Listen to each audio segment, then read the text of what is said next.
Hello, good afternoon. Welcome to Harnessing History, Tracing the Legacy of the Lyons Family. This is a three-part digital convening celebrating the Lyons family, hosted by me, Naima Sophia Sandy, and the New York City Department of Cultural Affairs.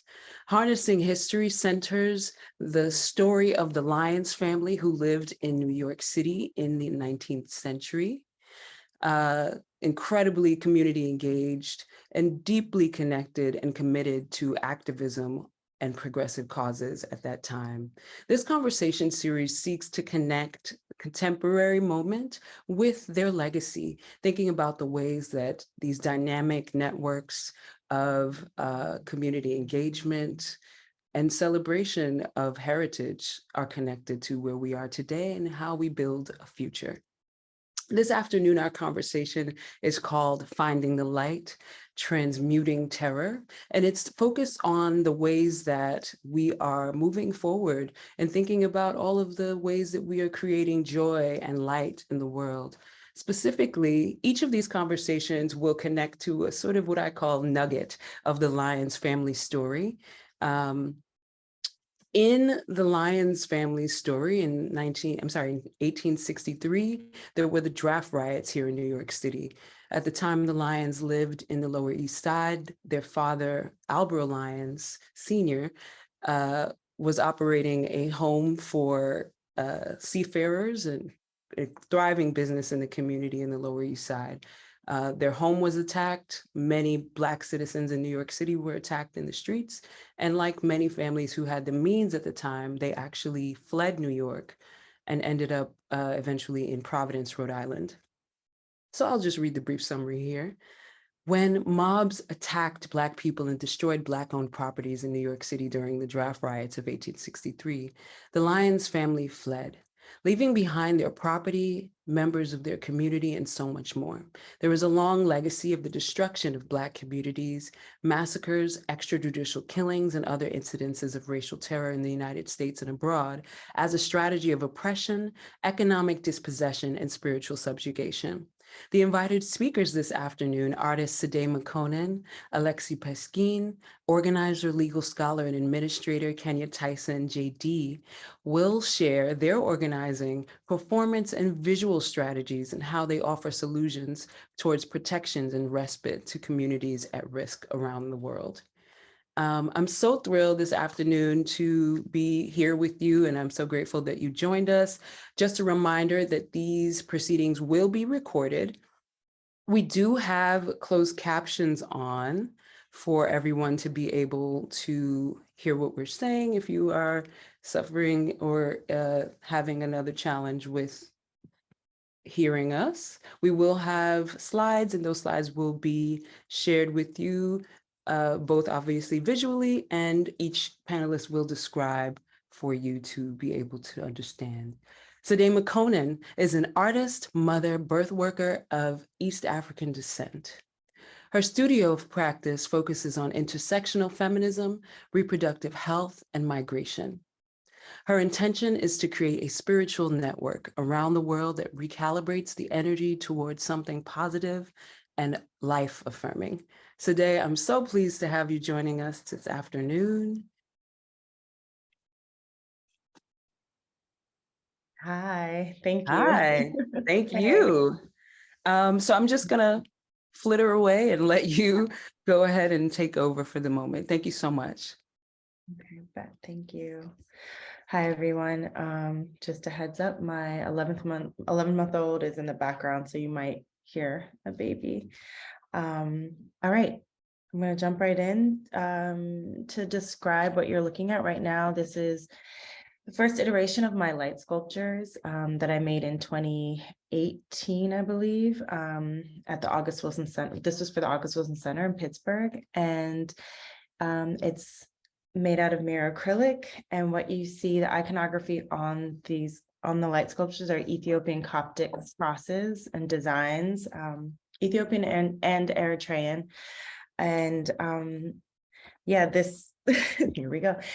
These light sculptures are dedicated to Black women and girls, and those who identify also as Black women.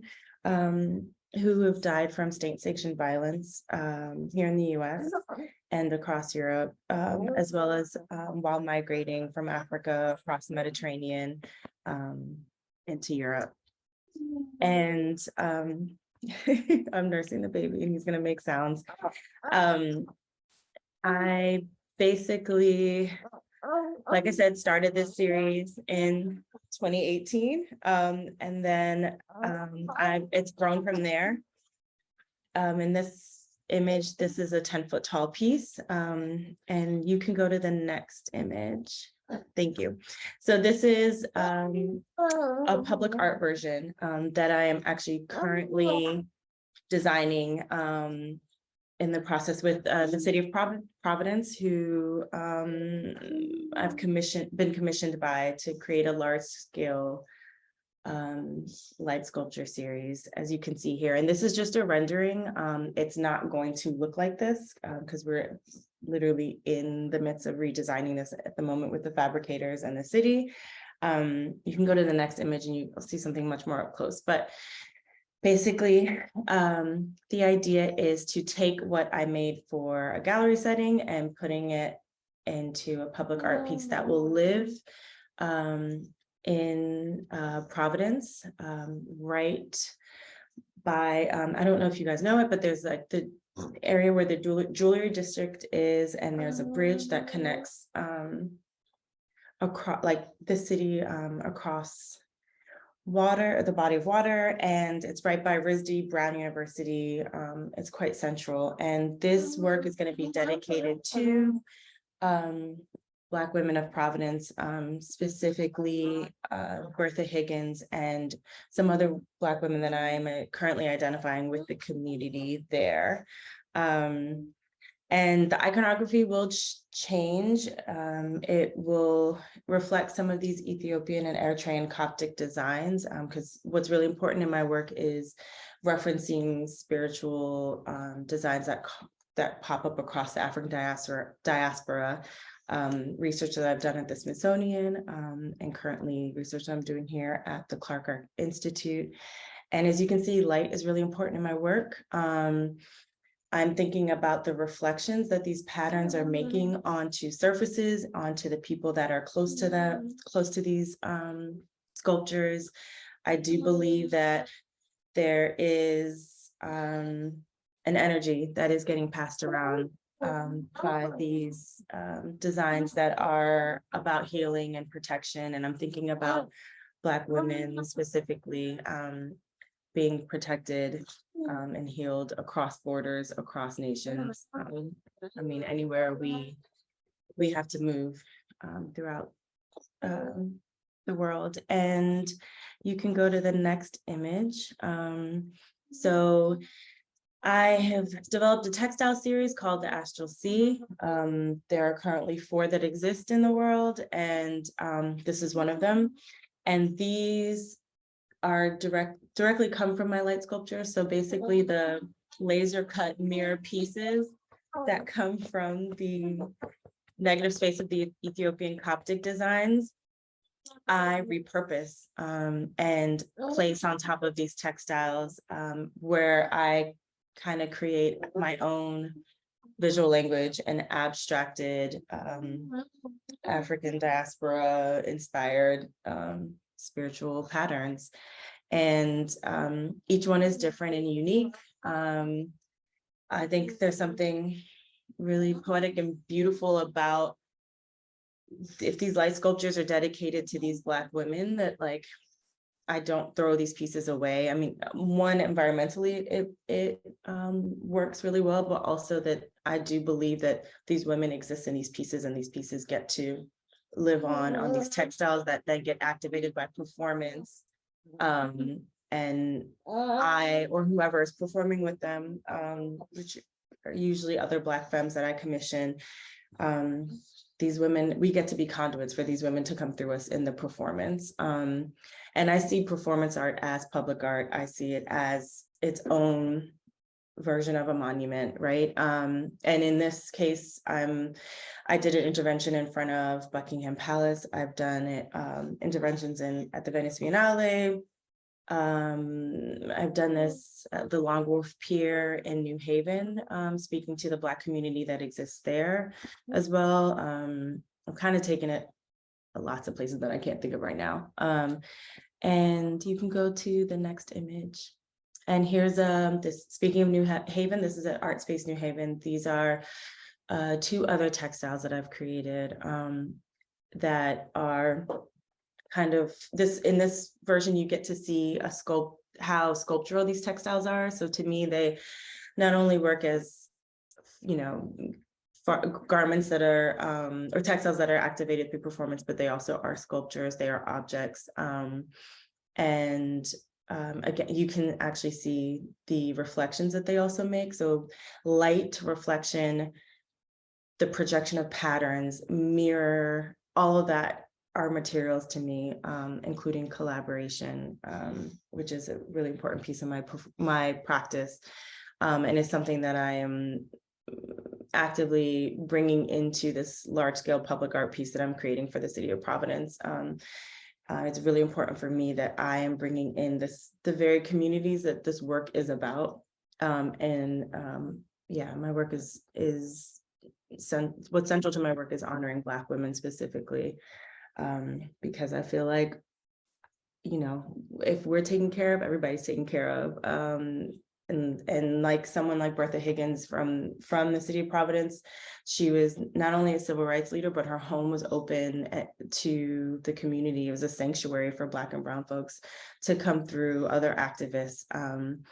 And I feel like the work that she and other Black women did on the ground then and now has really made it possible for that city to be open to, you know, the flood of immigrants that have come in, the different groups of the Cape Verdeans, Dominicans, people from Mali. Yeah, so you can go to the next image. I think that might be the last slide. Possibly it is. Okay. It is, because here I am. Yeah. I do hope I want wasn't rushing. Go Oh, ahead. no, it was great. Thank you so much. Yeah. But I do want to add that, and it's so funny because I think I told you this after I asked you because it didn't occur to me at the time. So I think I mentioned in my introduction that the Lions moved to Providence for some time after the draft riots. And it's crazy because I didn't even think about this until well after you said yes to participating in this conversation. But a wonderful, incredible element of the Lions family story is that they actually desegregated the schools in the 1860s in Providence. So, you know, the story is basically their daughter, Marisha, who we'll return to many times in the course of these conversations, ended up deciding that she wanted to go to school. And at the time, there wasn't a school that she could attend. And so they actually had her testify in front of the Rhode Island State Legislature. They organized because quite a few of the people that they were in community with in New York were also in Providence. And they actually were able to get her to go to school. There's actually tours in Providence, I believe now, that highlight that story. So it's an incredible connection. And there's actually a few other people who are either based in or working in Providence that will be participating in these conversations. So I'm sure we'll come back to it.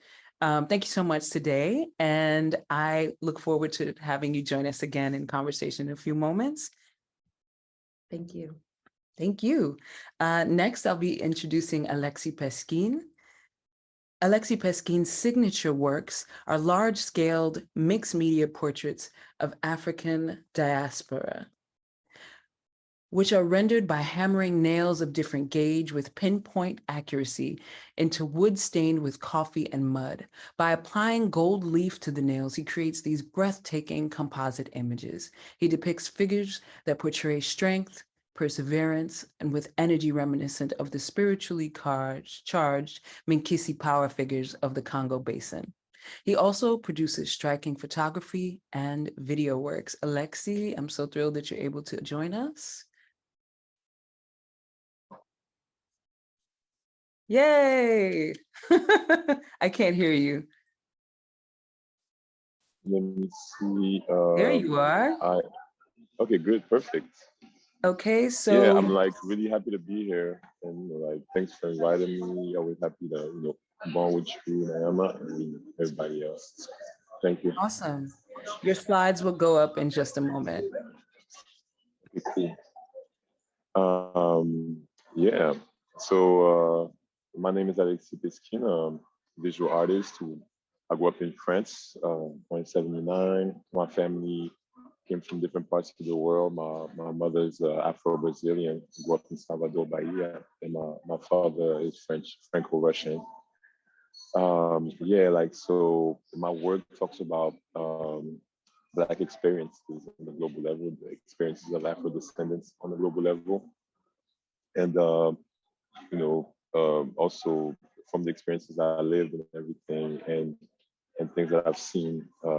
That's always what prompted me to make my work and talk about that. I started in 2004 to do work with nails, which is one of my visual aliens that I'm most known for. When I was attending Howard in 2000, from 1990 to 2003, I had a mixed media class with Professor Sorel Adewale, who encouraged us to think about the materials that we were using in order to highlight what we wanted to express. So also like I became interested in silkscreen printmaking, and I started like looking at the dots that you saw, and then so I started thinking about what material can I use to replace those dots and make those dots, and but to talk about our experiences. So little by little, after trying different things, I came to the nail, which I thought was really interesting. Uh, so this image that you see actually don't you can't really see from up close, and there will be one slide that shows a detail, but it's done with like thousands of nails and that are coated with gold leaf.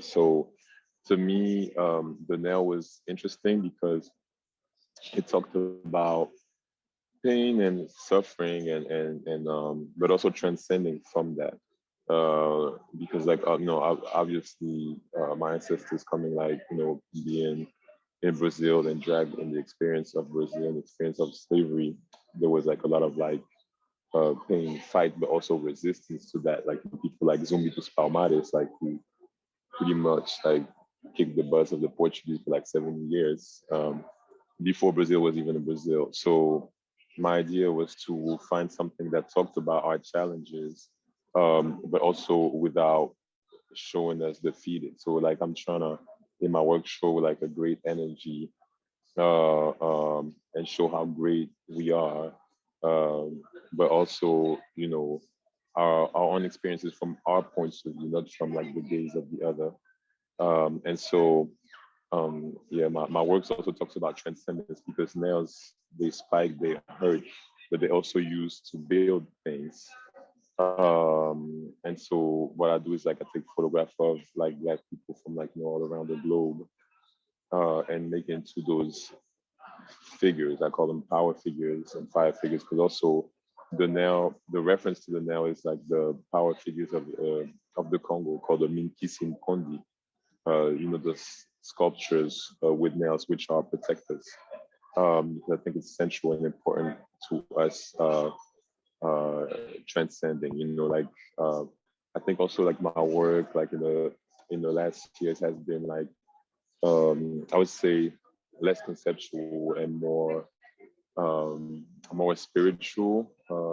It's more about energy. I truly understand and realize that uh, actually the work is actually bigger than me. Even like the people who are representing the work, it's not portraits. It's not about them. It's like something larger. It's like a collective desire for us to transcend and to be abundant, and it's to show our greatness as well.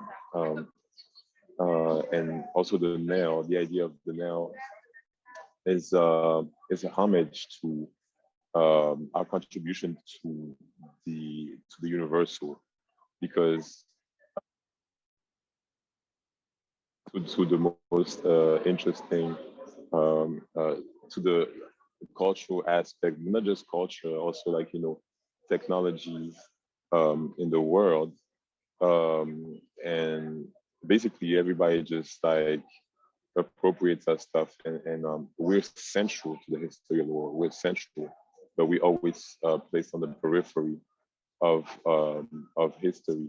So that's what I wanna pay homage to us. And the nail, in that respect, the nail is something. It's a material that's overlooked, but without the nail, nothing holds together. The walls don't hold up together. The tables, the ground that we walk on, central, but we don't see it. It's invisible, and that's a metaphor for what we do. You know, for what we did and what we keep on doing, what we will be doing. So yeah, there's like a lot of that, and that's also the reason why I use. I don't know if you can see, but the nails are coated with gold leaf, and gold leaf represents the idea of the fact that we're alchemists. You know, like we were, for instance, in Brazil, we were given like the worst parts of the swine, and we made like a national dish with it. So you know, like a dish that became the national dish, which is feijoada. And so when I'm trying to show that, like I mean, like in the conditions that we were placed, like what we created, um, is like, you know, it's so regal and beautiful, and that's our power. And I'm trying to show with these power figures, like, you know, what we're about, to the world, that the world knows, and the world keeps on trying to hide it. This piece right here that you see, is the homage to a lot of us and what we go through. It's called Sequita, and basically, like I use materials also like to stain the wood in the background with coffee, and but I also use like hibiscus. I use earth to talk about displacement, to um, talk about how we were displaced, from like where we lived, us and a whole lot of other people, through, you know, like colonization, like to the oppression of the Europeans in the world. And so, yeah, like I use also coffee to talk about the exploitation of people. And being from Brazil, that's something that that's very representative also of that experience. And Earth also is to show animism, like, you know, like to get back to how close we were to the Earth and natural elements, and how like monotheist like religions remixed by the West and by Europe, kind of like took that away, you know, like the nature and the universe and everything that's like, you know, central to our living, like became also put on the periphery, you know. So like, yeah, that's kind of what my work is about. This last piece actually is from a resident. I do a lot of residencies. I'm trying to do all 54 countries before I'm 50, all 54 countries in Africa before I'm 50 years old. So this actually was done in Cameroon, and I started working also on natural wood, which I find like really interesting. Um, and because it also talks about our relationship with nature, and and other elements, you know, of the earth. Um, and there's also a lot of pieces like that showed how Maroons had to survive, like, you know, when we escaped like slavery, and how we had to, you know, be in symbiosis with nature. So I mean, there's a lot more to talk Thank you about. so much. This was brilliant. I'm so Thank grateful you. you were able to join us, and we'll see you again in a few minutes. Okay, cool. I'm so thrilled to, this is actually so special for me. Kenya Tyson has been a friend of mine since I was a wee pup, basically. And she's seen so much growth, and I've seen so much growth in her, and I'm so grateful that she can be a part of this conversation with us.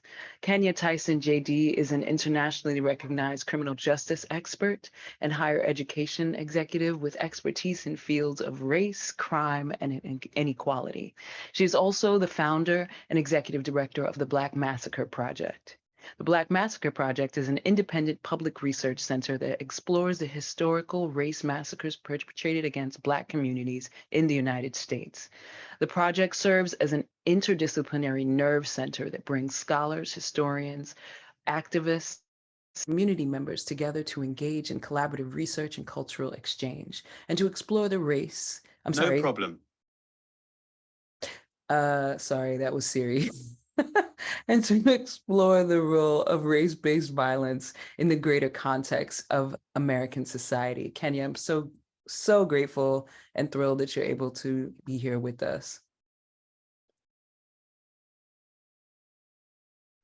Thank you, Naima. It's my pleasure to be here with you all and to get some feedback from Siri in the meantime. It's a pleasure to be here with you. I was like, wait, what's happening? It's a pleasure to be a part of a panel with, such great artists. And so I'd like to tell you a little bit about the project. It's actually pretty literal. The Black Massacre Project is exactly what it sounds like. And as Naima mentioned, the project essentially is a public research and social justice initiative. And so that means we do some research and we activate across the country to explore a number of different aspects of Black massacres and do real-time activism around those particular issues. But so this particular organization is really kind of devoted to the exploration of historical race massacres across the US. I think last year, many people in this country were awakened to what many of us already knew existed in Tulsa, right? Because last year, 2021, was the centennial of the Tulsa Massacre. And so what I think happened quite a bit is that people started realizing that, Tulsa happened, it was a travesty, but it wasn't the only thing that happened. It wasn't the only massacre that happened. And so that's kind of what this organization, where the organization found its bearings. And it was really kind of born out of all of my own personal professional endeavors. Naima mentioned, I am a criminal justice expert and a faculty professor in the area of race and crime for the last 20 years or so, with a special emphasis on state-sponsored violence or state-condoned violence. And so mostly teaching in the contemporary, but often kind of looking back in history at the ways our government has betrayed us in this country.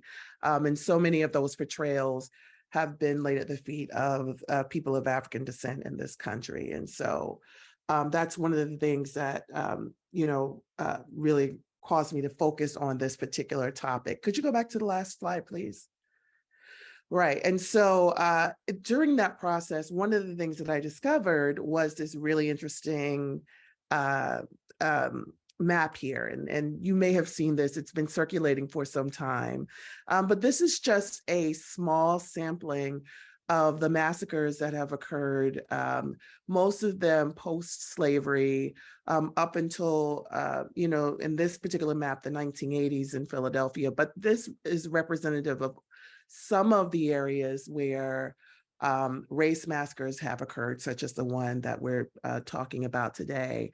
And so there were nearly 150 of these very significant massacres. And so essentially what ended up happening was I'd been doing all this research and teaching courses in this area, and wanted to really kind of explore a little bit more for the purposes of building out one course. And as I started building that course, I recognized that there was just way too much for a course. And so I actually used this map as a real live map and started during COVID doing field research. And I'll talk a little bit about that in just a moment. But I've been to nearly all of these sites to conduct on the ground research and many, many more. And so you can move on to the next slide. Right. And so, I also wanted to kind of build out an entity that could do this kind of research, but also do a few other things. And that's what our mission is about, right? The main thing is we want to make sure that we are facilitating people telling these stories. People need to know about not just Tulsa, not just Rosewood, not just the riots here in New York, but we really need to know as a society what happened in these incidents.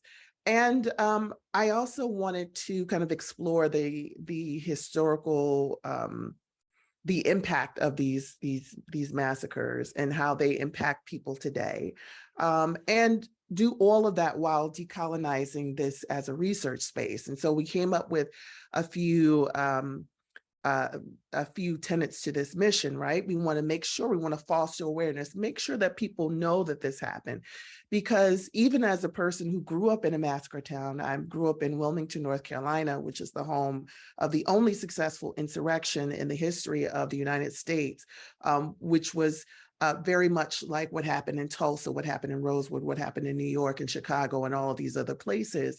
But I didn't learn anything about it until I actually left that city and went to college. And that's the story that I hear from many different descendants across the country who grew up in these massacre towns. You know, it wasn't something that was talked about. And even if they knew about their own story, they didn't know that in the next state or even in the next county that this has happened, right? And so we need to make sure that people know, tell these stories, but make sure that people, you know, have the opportunity to hear them. And part of people being able to hear them is to make them accessible to the public, right? So if you want to learn more about these race massacres, sure, you can Google it. And there's some really great scholars out there. However, what we wanted to do is to be a convener so that we could start to learn the patterns. We could look at the implications of these, not just for one single neighborhood, one single community, one family, but how this impacts Black America, how this impacts all of the individuals who have been a victim of these, you know, of these crimes, and how it impacts their descendants. And so that's the third tenet of our mission. We really want to look at the legal, cultural, social, political, and economic implications. There really are so many. And, you know, when as a part of these research trips, what I've recognized is so many of the things that really kind of prompted these massacres are still impacting these communities today, and ultimately impact all of the Black communities in the US today. And so that's one thing that we want to do. But not only do we want to tell those stories and figure out how those stories play into what's happening in this country today, we wanted to really focus on restorative practice, right? Reparations is one type of restorative practice, but there's other things that we really need to ensure that the survivors and descendants and members of communities that have been impacted in this way, that they have access to. And that includes trauma-informed care.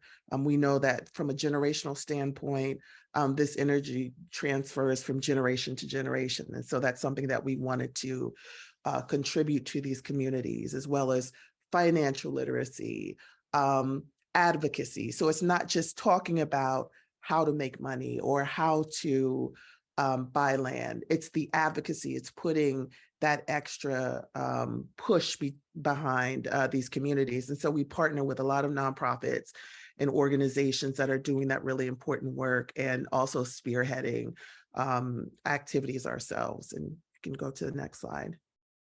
Right, and so our work, I talked a little bit about the research trips. If you remember that map, I essentially, and a few others, drove all through the Black Belt, stepping foot on the land where those massacres took place, going into churches, libraries, archives, talking with descendants, making thousands of recordings, taking thousands of pictures to preserve the legacy of these stories. And so that's something that we've done a couple of times. We have something planned in January as well.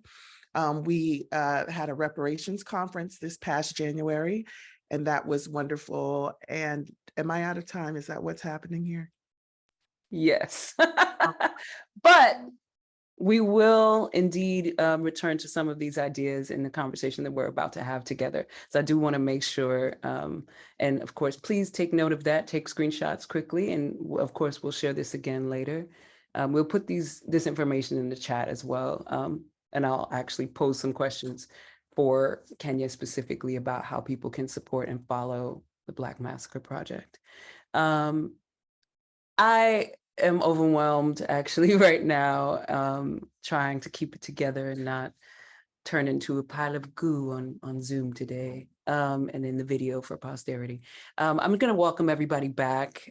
Sade, Alexi, and Kenya, thank you so much. And also, as a note for everyone, we do have this Q&A box at the bottom right hand of your screen. If you have questions for any of the panelists or for me, please pop those in and we'll get to those in a few minutes. Thank you so much. If y'all can unmute.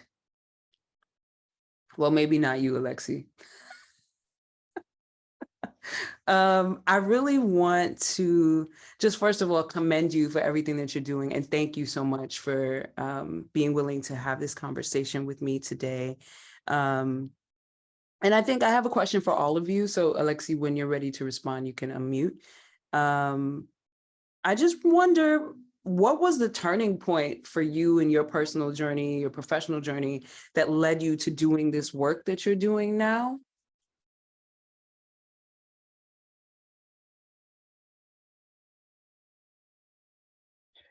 Should I? I'll jump in. Okay, I was like, not all at the same time. Okay.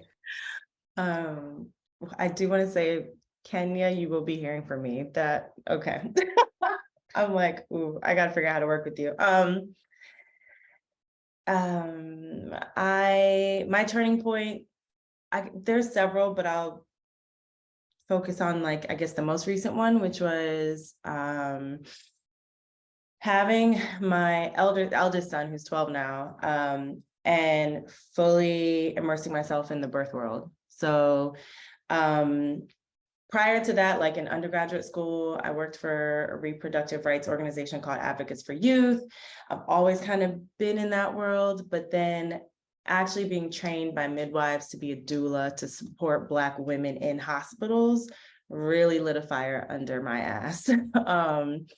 And pushed me to, in my personal life, in my doula life, but also in my artistic practice, to really use the several platforms that I have and the several spaces that I move through to like support Black folks. Yeah, so I think, I don't know, I'm sure most of you are aware of like the Black maternal health crisis in this country.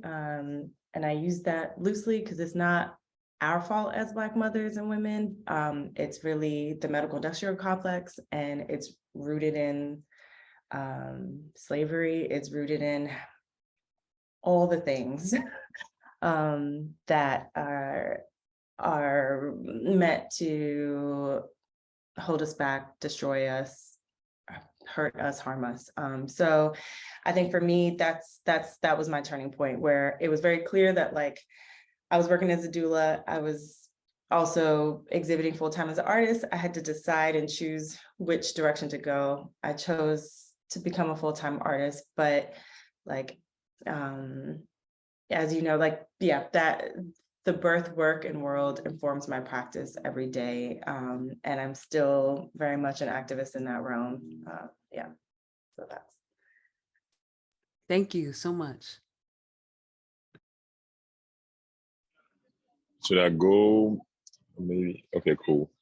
So for me, like, I don't know if like it was like a turning point. I would say that pretty much like, it's a accumulation of things that I grew up in Paris, and it's just like experiencing like racism. So my mother experienced racism like from like a very young age, like living through like police brutality, like ID checks from like as early as the age of like 11 or 12 years old. It was just like babies, and that like but like going to protests and stuff, like my family actually took me to a lot of protests, and so as like early as 8 years, I would say also the fact that I think the encouragement of my family for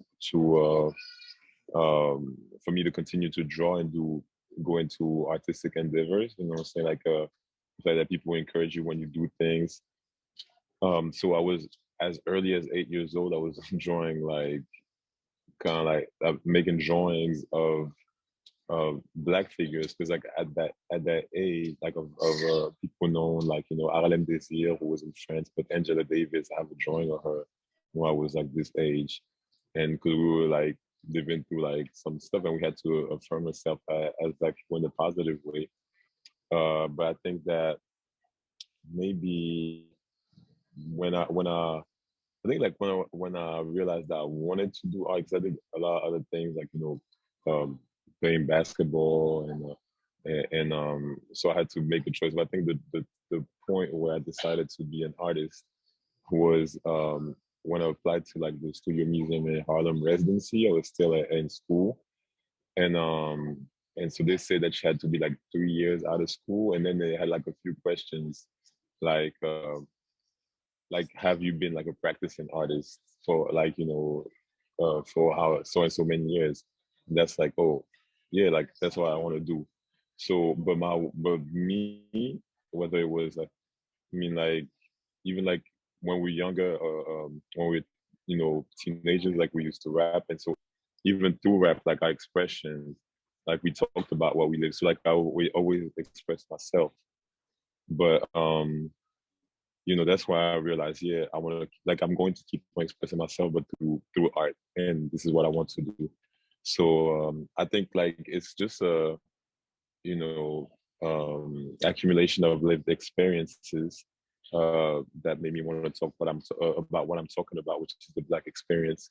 But to do it through art was through that realization that that's what I want to do. Because like I've always been drawing, but that I think that's the point where, yeah, I want to be an artist.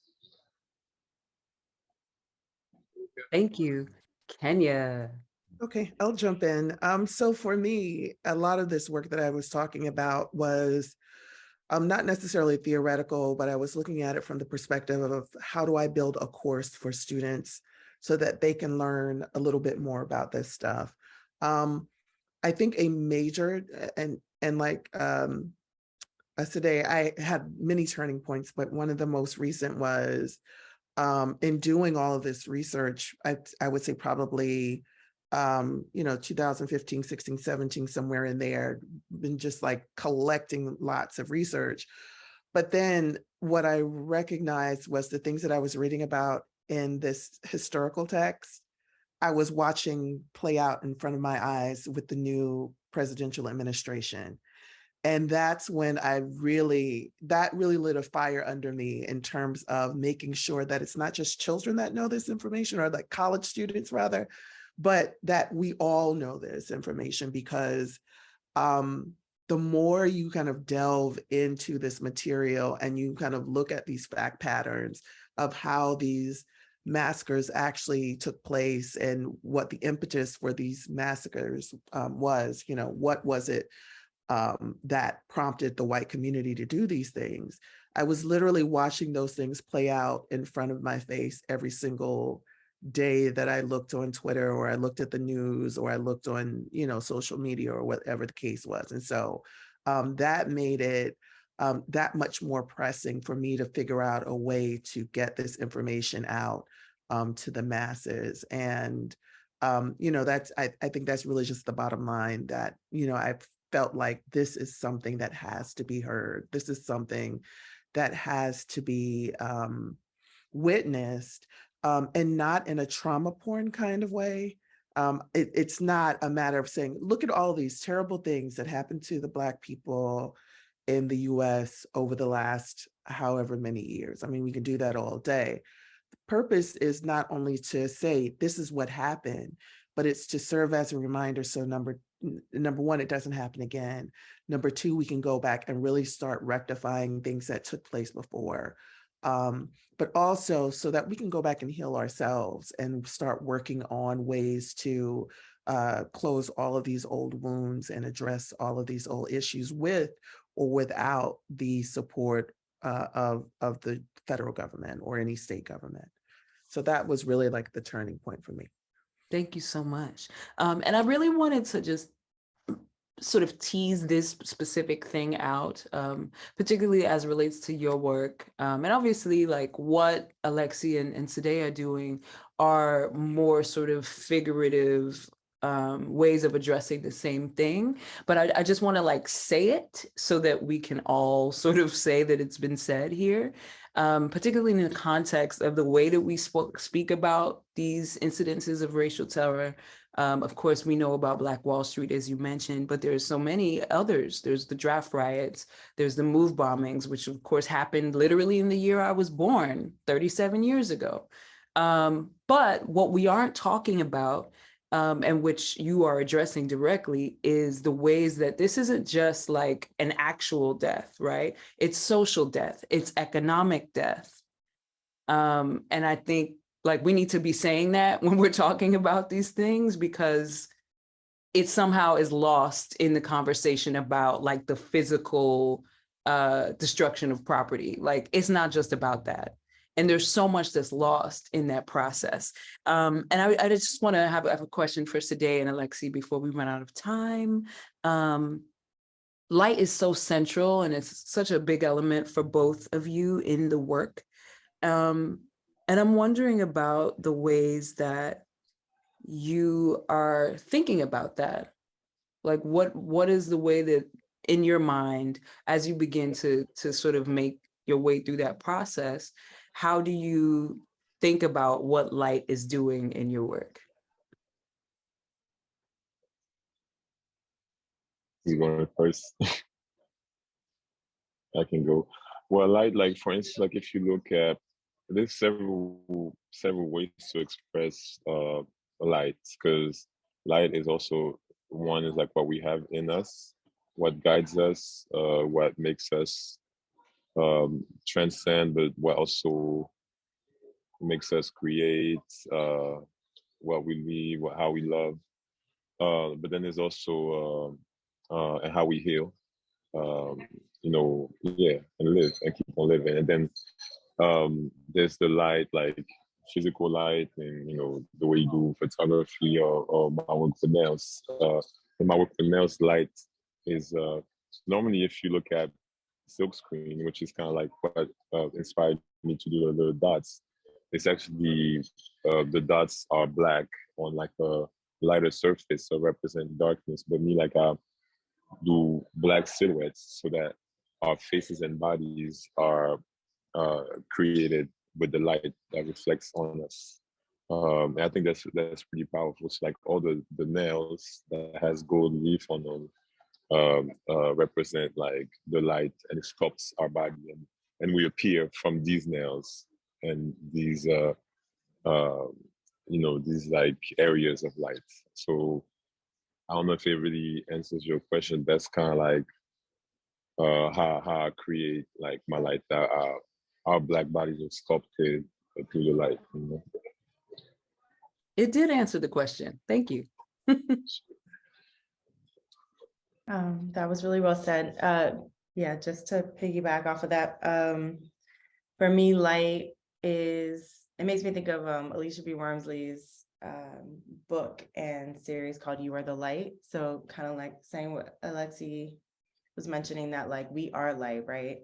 We are all light beings and we are projecting light out into the world. I'm also thinking about it in the practical sense, especially with my light sculptures and it being public artworks. Like it actually is lighting the way and making the space around it safer at night. I'm definitely aware of that, and I'm thinking about how important that is, especially in cities where oftentimes there are dark areas under, where underpasses are and stuff like that.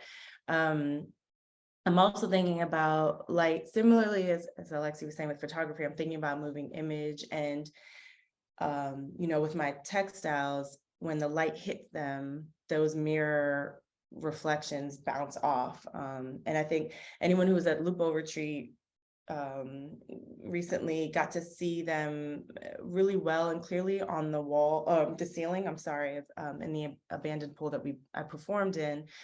And for me, I'm thinking about cosmologies. So like those patterns that are being projected onto the wall, I'm thinking about the surface of bodies of water when the sun is hitting it, the reflections that it creates. I'm thinking about yeah, us as I said before, as light beings, and that material. Yeah, light. I'm obsessed with light. I'm like moving in the direction of like lighting design and thinking about how light also like can create a mood and make things feel soft and make you, make you feel soft.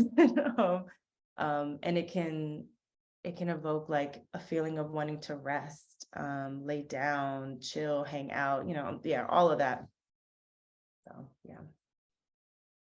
Thank you so much.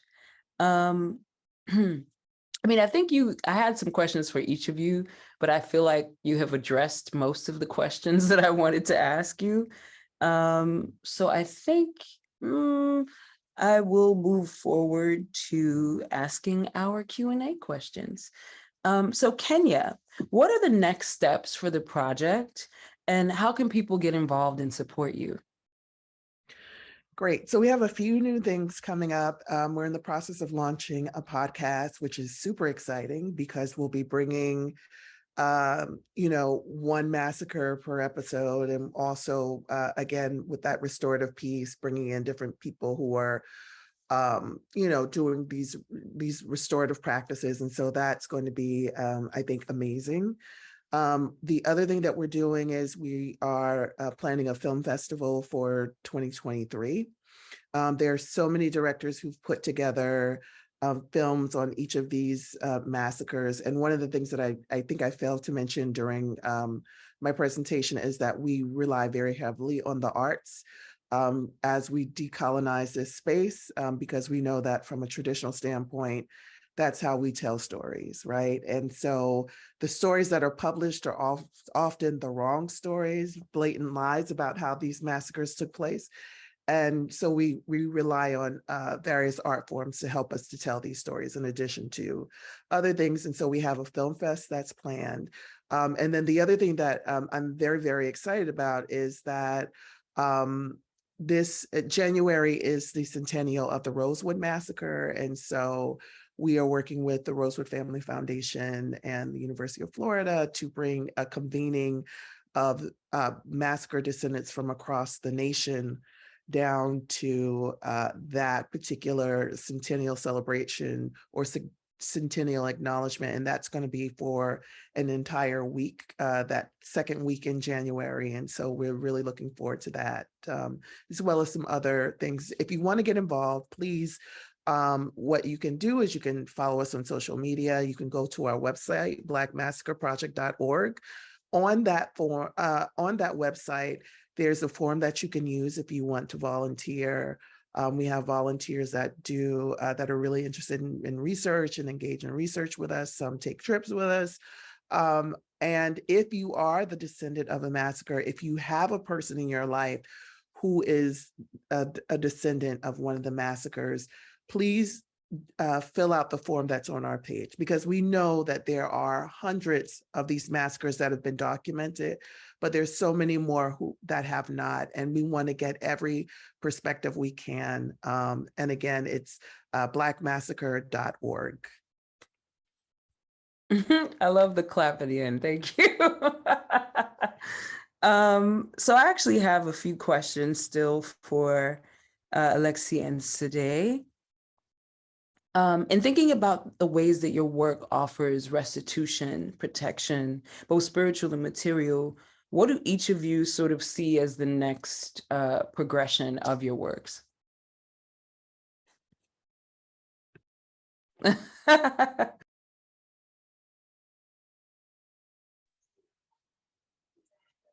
So there you want to go? Okay, go. All right, cool. Well, there's several things. Like as you can see, like those are two different elements of my different visual idioms, which is photography and my power figures with the nails. But I also like do film. Right now, like I'm doing so I've done two art films. Actually, this photography comes from like one of my films. They're short films and they're generally with music and just visual poetry, visual images. And so I'm working on my third film, which talks about the aggression of the Black body, but I'm doing it without having like Black trauma, and it's like on a global level. And also like I'm also working with mostly like Afro descendants, and I'm looking for like um, Black people who do special effects and everything. So I'm on my way to I actually have like a trailer for that. I'm on my way to shooting more images of this film, which is like quite challenging, but like I'm really excited about because it's gonna be like my first long. I'm trying to make it exciting, even though there won't be any dialogue and just like music. Um, yeah, and this is like a film that I've been wanting to make um, like for like years, and that I started doing, or like on my own means. Then like another thing I'm also doing is like I bought like a building in Chicago, and I want to do like a residency for artists, like for Black artists, but like to create something very Pan Africanist, like between people on the continent, the different continents actually, Black people, Afro Brazilians, Africans of the continent, Afropeans, like Black Americans and people from the community, Southside community in Chicago. Is very important. And I think we're having this conversation like this afternoon. I think what's like really important also is like for us to create like our own platform, because like that's like we do art, but like I think what's great is that at our levels, like art, help us sustain ourselves and also have like money so we can do other things. I think like it's important. We get like a lot of like this money from like white institutions, and it's cool, like but I think that money needs to. That's not the end in itself. The end itself is not to be like in any of like those historical white supremacist institutions, even though now they're much more respectable. But like that's their history. I think like the end of it is like to create our own institutions, like from our own needs and what we want to say. And I think like try to also do it in a way where we don't create the same mistake that capitalism has made. So we need to do good things for ourselves and but without like oppressing others or like exploiting others and everything. So I think that like, and I'm seeing like a lot of like there's something like that's great actually, like a lot of like artists are actually using that are successful, are using their money to create those spaces, like from Kehinde Wali, but I saw that Amo, like, so he has one in Senegal, but then you have Amo Akobwafo, who's opening one in Ghana. Like, you have like the Astor Gates, of course, in the south side of Chicago. And so, like it's like it's a big deal. Like if we look at everybody that does things like that, like we're more and more. And so it might seem like just a little thing that's like irrelevant, but it's not, because like a lot of us are doing it. I think it's very important that we do for ourselves, and that we don't just like trying to be like like stars within the white world, like like we're talking from our perspective and from what we need and stuff. So I don't know that if that really like answers that, but I wanted to talk about that because I think it's important. Thank you. It is appreciated. Yeah. And of course, there's also Derek Adams' new project in Baltimore. Yeah, there's so much out. It's I like to say, what a time to be alive. Shout out to Derek. Yeah, for sure. Sade, do you need me to reread the question for you? Sure. Okay. In thinking about the ways that your work offers protection, restitution, both spiritual and material, what do you think is sort of like the next progression moving forward within your practice? Got it. I think I am really trying to shift my focus into public artwork. So, my dream is to have my light sculptures in different iterations and shapes and versions exist all over the world. And I jokingly say to my friends, I'm like, I'm gonna take Richard Serra's job. Like that's the goal. But yeah, I think for me, the reason why that's a shift is because public art is accessible. So like the people that my work is about and where my work comes from, you know, which is very like East African and Black American specific, most of those people don't actually go to these galleries and institutions that they are shown in. So like for me, it's really important to actually get it out in the world and it to belong to the people that the work is dedicated to. So that is really important to me. And then obviously like from the performance art perspective, like the activation of these sites that I plan on putting everywhere. Like for example, in Providence, I'm involving House of Glitter, which is a performance art group out there that is doing a lot of work around Essex Hopkins, who is a former slave trader and brought a lot of money to Providence during slavery. And which a lot of people don't think about. This other part about, especially the New England area, is majority of that money came from slavery, like 60 to 70% of what has funded Providence to be who it is now comes from slavery, comes from Black people. So working with them, working with Sister Fire. Oh, wait. This important part. Go ahead. So 2 years ago, there was a Black council member, because you know, Rhode Island is like this big. So there was a Black council member who raised a motion. I don't know if anybody here knew this, but the official name of the state of Rhode Island is still Rhode Island and the Providence Plantations. Today. Oh, I did not know that. Right now. Ooh. Okay. Yeah. So, I mean, there's a lot that needs to be addressed and undone. So yeah, thank you. I am so happy for you, and I'm so grateful to, you know, work in alignment with all of you. And I'm so grateful that you were able to join us today in this conversation. And I'm wishing you well in everything and all of your endeavors moving forward. And thank you. So this brings us to the end of Finding the Light. This is the first installment of what will be 3 installments of conversations around the Lyons family and connecting them to the contemporary moment. I am so thrilled next week to be having Tomashi Jackson, Dr. Justin Dunavant, and Big Chief Zion Tunde Ajua, also known as Christian Scott, joining us for Land Site Legacy. It's going to be an incredible conversation. Also, on November 5th, which is the following Saturday, we will have Resistance as Cultural Praxis, and we'll have artists Helena Metafaria, Jordan Seabury, and Attila Springer joining us. So we can pop those RSVP links in the chat for those of you who have not been able to RSVP for those.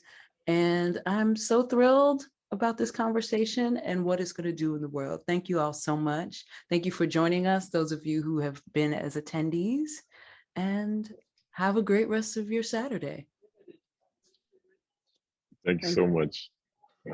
Peace.